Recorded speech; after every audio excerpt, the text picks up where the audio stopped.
ঘন জঙ্গলের মাঝে একটা পুরনো বটগাছের তলায় থাকত একটা সাপ, নাম তার কালী। কালী ছিল শান্ত, কিন্তু তার চেহারার জন্য জঙ্গলের সবাই তাকে ভয় পেত।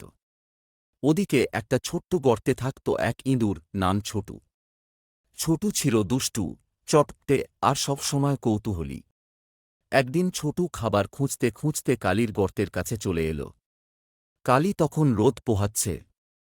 ছোটু ভয়ে কাঁপতে কাঁপতে বলল, ও সাপ ভাই, আমাকে মেরো না। আমি তো শুধু একটু ভুট্টার দানা খুঁজছি।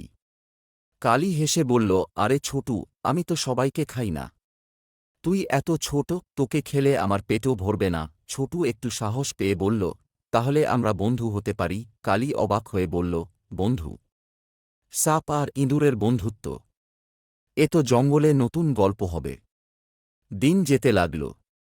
ছোটু কালীর জন্য ফলমূল এনে দিত, আর কালী ছোটুকে জঙ্গলের বিপদ থেকে বাঁচাত। একদিন একটা বাজপাখি ছোটুকে তাড়া করছিল। কালী তড়িঘড়ি ছোটুকে নিজের গর্তে লুকিয়ে দিল। ছোটু কৃতজ্ঞতায় বলল, তুমি না থাকলে আমি শেষ হয়ে যেতাম, কালী ভাই। জঙ্গলের বাকি প্রাণীরা এই অদ্ভুত বন্ধুত্ব দেখে অবাক।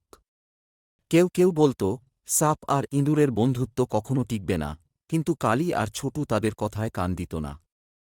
তারা একসঙ্গে জঙ্গল ঘুরত, গল্প করত, আর একে অপরের সঙ্গে হাসি ঠাট্টা করত। এক রাতে জঙ্গলে ঝড় এল। ছোটুর গর্ত ভেসে গেল। কালী তাকে নিজের গর্তে ডেকে বলল, এখানে থাক ছোটু। বন্ধুরা তো এমন সময়েই কাজে আসে। ছোটু কালীর পাশে বসে বলল, তুমি আমার সবচেয়ে ভালো বন্ধু, কালী ভাই। সেই থেকে জঙ্গলে কালী আর ছোটুর বন্ধুত্বের গল্প ছড়িয়ে পড়ল।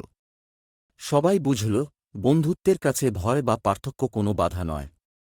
এই গল্পে কালী আর ছোটু দেখাল যে, সত্যিকারের বন্ধুত্ব হৃদয় দিয়ে গড়ে ওঠে, চেহারা বা জাত দিয়ে নয়।